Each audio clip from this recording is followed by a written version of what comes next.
Video, let us learn one of the most important KPI of inventory management, that is sell-through rate. Many of you people have been asking me to do a video on this. So in today's video, let us cover the topic sell-through rate. Friends, if you are new to this channel, then please hit the like button and please subscribe to my channel to get such more updates in the future. So let's begin the video.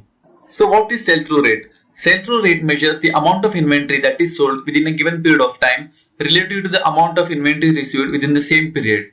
So we will explain this with an example. So strictly speaking, sell-through rate estimates how quickly a company can sell its inventory. It is one of the most important key performance indicator in the inventory management. So now let us understand how the sell-through rate is calculated. Sell-through rate is calculated using the formula, that is sell-through rate is equal to number of units sold divided by number of units received into 100. Generally, the sell-through rate is calculated on a monthly basis. So now let us understand this with a practical example. Consider an apparel store wherein the manager wants to know the sell-through rate in order to improve the inventory management. Last month, the store has received 200 quantities of t-shirts from its suppliers.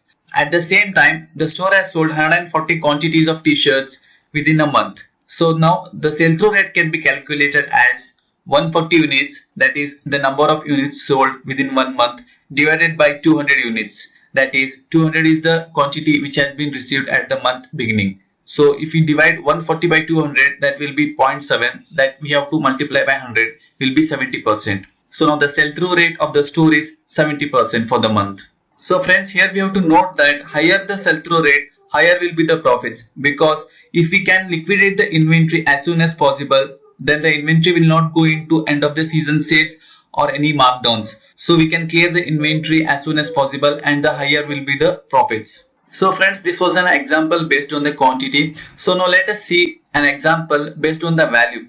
Suppose if a store is receiving goods worth 25 lakhs at the beginning of the month, and at the end of the month if they are selling 20 lakhs worth of the products, then the sell-through rate will be 20 lakhs divided by 25 lakhs. That is 20 lakhs is the amount of goods sold and 25 lakhs is the amount of goods received at the beginning of the month.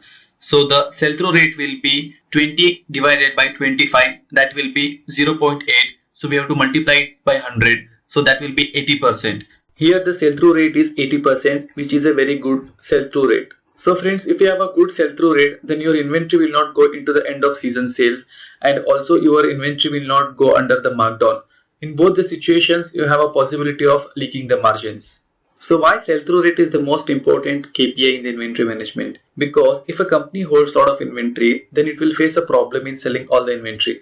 On the other hand, if a company lacks the inventory, then it will not be able to meet the customer demand. So thus, a company must maintain a proper balance between its inventory and market trends, that is sales, in order to meet the demand of customer and minimize the inventory and storage cost. So the sell-through rate is a helpful metric that reveals how fast the company can liquidate its inventory within a certain period of time. It can guide the company in making any necessary adjustments to the inventory strategy. So friends, this was the brief discussion about the sell-through rate in the inventory management. If you have any suggestions, then please comment down in the comment section, and if you like the video, then please hit the like button and please subscribe to my channel to get such more updates in the future. Thanks for watching.